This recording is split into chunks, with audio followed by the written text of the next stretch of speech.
Hi everybody, this is Carlos from Army of Nurses and welcome to another video. In today's video, I'm going to do a little something different. I'm just going to share my personal experience in grad school since I just graduated last week, so everything is kind of fresh still in my head for the Masters of Nursing, and this is intended for anyone who is thinking or considering going into grad school to get a master's degree. So the topics that I'm going to talk about is what is a master's degree, what are the most common Masters of Nursing degrees in Ontario, Canada, what made me decide to do a master's, what were the prerequisites, academic and practical wise, how much time, money, and effort did it take to complete, what I learned and what I liked about it, what I didn't like about it, how did I manage to balance work, life, family, and studies, what did I do for self-care, and lastly, if I would recommend future students in undertaking a master's degree in nursing. So a master's degree, this is the Canadian version, by the way. It's an advanced degree obtainable after your bachelor's degree. It is completed. A completed bachelor's degree is one of the requirements usually for the master's in Canada. And the schooling is done through a university rather than a community college. It is an academic degree rather than a professional designation such as RN or NP, which you require a licensing body to give you those designations after you pass your exam. So the master's degree is actually an academic degree. Instead of a professional designation, it grants you a formal academic credential that you can put after your name. Some employers actually might count a master's degree as work experience, although this is not completely universal. And it can take anywhere from 1.5 years to 3 years roughly to complete the program, whether you do it full-time or part-time. So what are the most common Masters of Nursing degrees in Ontario? So there are about 4. I would in the last one I just put it in red because it doesn't really apply, but it's kind of related to it. So number 1, we have the Master of Nursing or the Master of Science in Nursing, and this is the course-based option, which is the one I did. There is the Master of Nursing or the Master of Science in Nursing with a thesis option. There is the combined Master of Nursing with the nurse practitioner certification option, and the last one in red, the postmaster, is for those who already have a master's degree and they're just doing the nurse practitioner section of it. Okay, so the course base, the one that I did, is usually about 10 courses. It might vary from university to university, and the 10 courses, there are some foundation courses, and also there are some courses that are based on your area or stream or specialty. My area specialty that I chose, for example, was leadership and education, so I had some courses that had to be geared towards that stream, on top of the foundation courses that everyone had to take in the master's program. In the thesis option, you take some of the foundation courses, but a lot of the specialty courses, then you might or might not take them as elective because big chunk of that is dedicated to finishing your thesis, writing it up, conducting your research, and presenting it in a symposium. The last one is a combination of the Master of Nursing / nurse practitioner, and this one, students, they take the master's, the core Master of Nursing courses, and they also take all the clinical courses from the nurse practitioner program in there.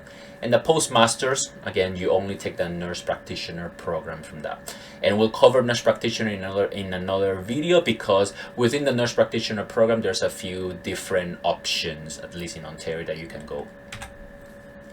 So what made me decide to do a master's? Well, number 1 was to expand my knowledge horizon beyond the bedside nursing. I've been an ICU nurse for about 6-7 years at the moment, and career-wise, I felt at some point that I was only doing horizontal moves. So what that meant was, like, I went from ICU to ICU. So I trained in a medical surgical cardiac ICU, and the current ICU I work at is a neurotrauma ICU. Yes, there are certain things that I was not familiar with that with time I became familiar, and now it's just part of my routine. However, I still moved from ICU to ICU, so there wasn't more like a vertical move from there. Another reason was for networking with stakeholders and leaders.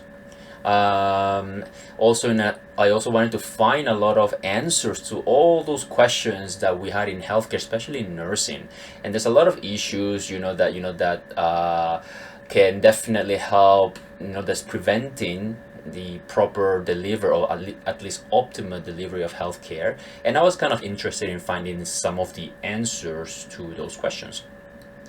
I also wanted to expand my knowledge on quantitative and qualitative research before embarking in my master's. In all honesty, I was quite terrified of research, even in my undergrad, which is why I decided to face my fears and learn about it instead of actively avoiding it. And the main thing was to how to conduct research itself.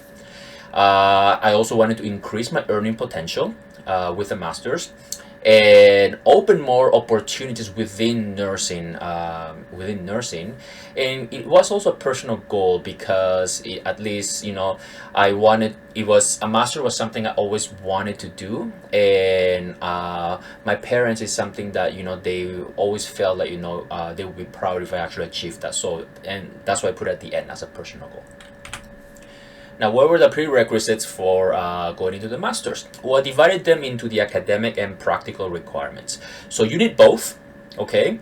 It's not that you can just choose one side or the other. So for the academic requirements, you require a bachelor's degree in nursing, a minimum GPA of about 3.1 to 4. Some schools require a little bit higher. Usually the average is 3.0 to about 3.2. So it is quite a competitive process to get into. You need strong letters of recommendations from your superiors, or people who have worked with you and can speak on behalf of your knowledge, skill, and judgment. My school required only 2, but some schools require 3. An English proficiency test if you've done your undergrad outside of Canada or it was not done in English. Statement of interest to why do you want to do a master's degree in nursing, and official transcripts from your previous university. Now, if you are doing a thesis, then you need to add on top of all these 6 points on top, you need to add a description of your proposed research project as a prerequisite. Now let's move to the practical requirements that are in addition to the academic, not instead. So they are in addition. So you need to show proof of registration with the province nursing board. So you must be an RN. And you must be in good standing and be able to practice nursing in your province with no restrictions.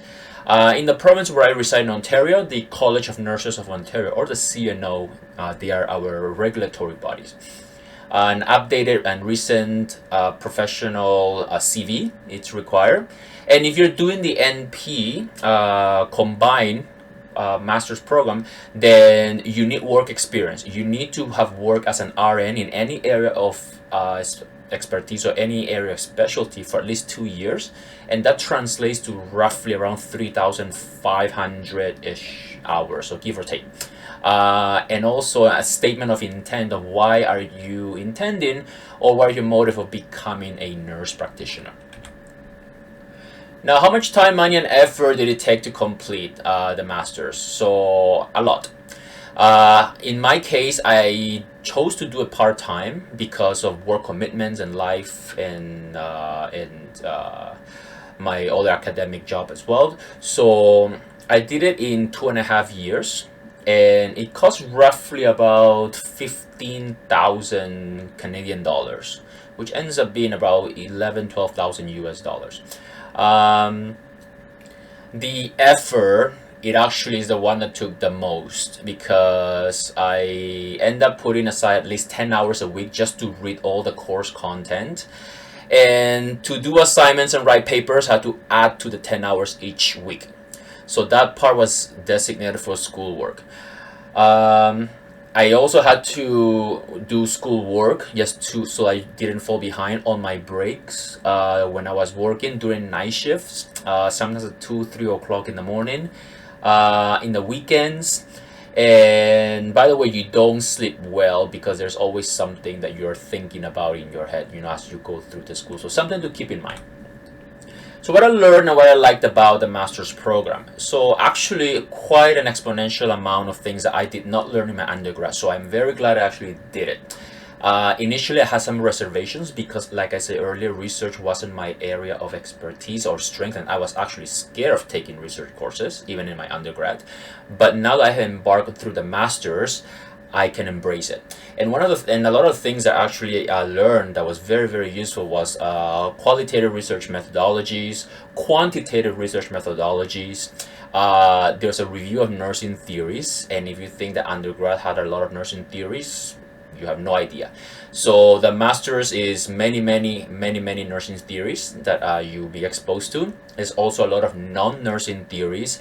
In my case, since my stream was in leadership and education, we went through a lot of education models, adult learning theory of andragogy, Sigma and Lean concepts, things like that. But that was because of my chosen stream in there. Theoretical frameworks. So you learned a lot of different theoretical frameworks from different Canadian organizations pertaining to nursing. You got a good view and learn about diversity and equality through critical theory lens. Bloom's taxonomy was something that I became very familiar with, and one of the big things you learn how to write papers and do literature reviews and do reports. However, I think the things that I learned the most from a master's is time management. I think that's a big one, and prioritization. So for me, school took priority. So it taught me to be more disciplined as an individual overall. So what I liked about it was that school, I actually have to do it at my own pace. I did it. I had the opportunity to do that, and even though it was at my own pace, I had to do certain amount of work every week. Otherwise, it's very easy to fall behind.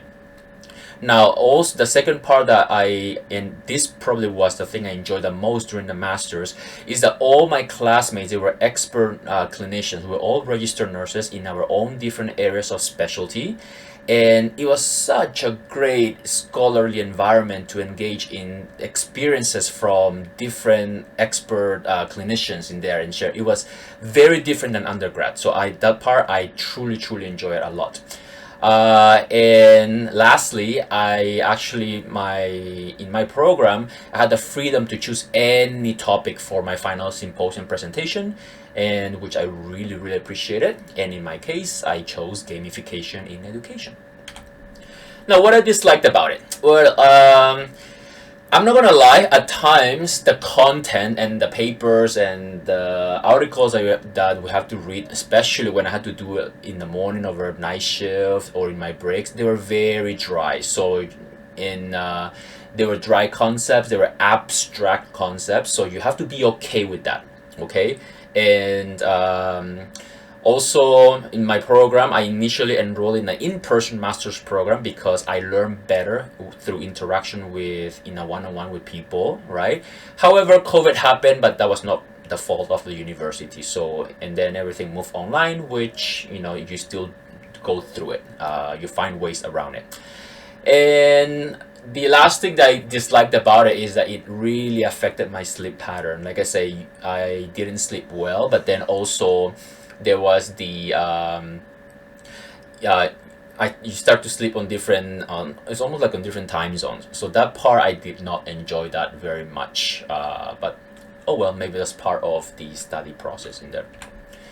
Now, how did I balance life, work, and family and studies? Now, this is very specific to me, but I found it actually helped me, so maybe it could help you. I set schedules on everything. So friends had a schedule, family had a schedule, even life had a schedule. And I had to stick to that schedule. So actually I have to be very disciplined.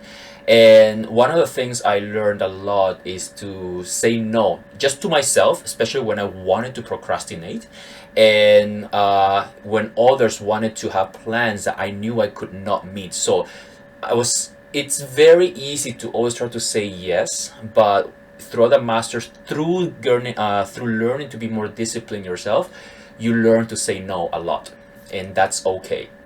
I give myself some buffer for emergencies. If because we know life happens, and this buffer ends up being as in 2 or 3 hours on the weekends, where if I needed to see family or do something important, I would do it on that time. So everything's very regimented in that kind of sense.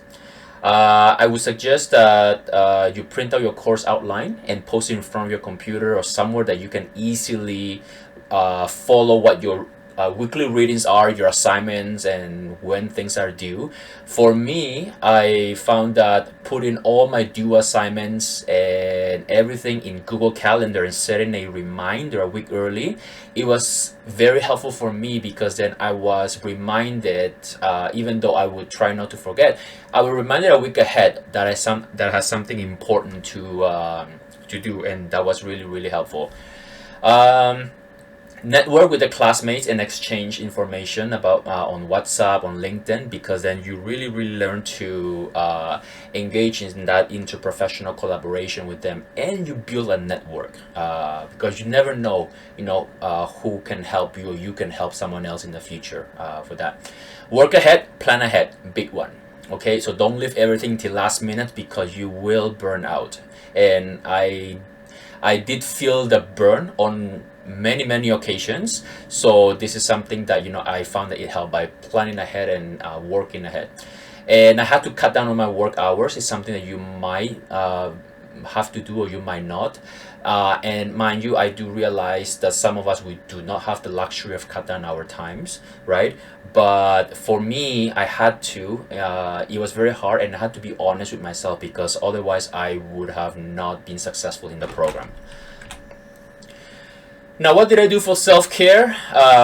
So the most important thing was that I did not make myself feel guilty for taking breaks. Okay, I visited families and friends, and every Friday in the evening, for instance, I will do things that I would like. For example, order fried chicken and just play video games for a certain amount of time, and then resume schoolwork after that. So, and during that time, I told myself that it was okay to have some self-care time. So do not deny yourself that self-care time. Sleep or take naps whenever you get a chance, because like I said earlier, your sleep pattern is going to be affected. And set up some physical activities. Work out a bit if you can. Go walk the dog, go for a run. It really really helps physically and mentally as well. And the most important thing is, even though the work is always gonna be there, and it's gonna feel like you never finish, you have to know when to say, I'm done for today and I will continue tomorrow, because otherwise it will just consume you.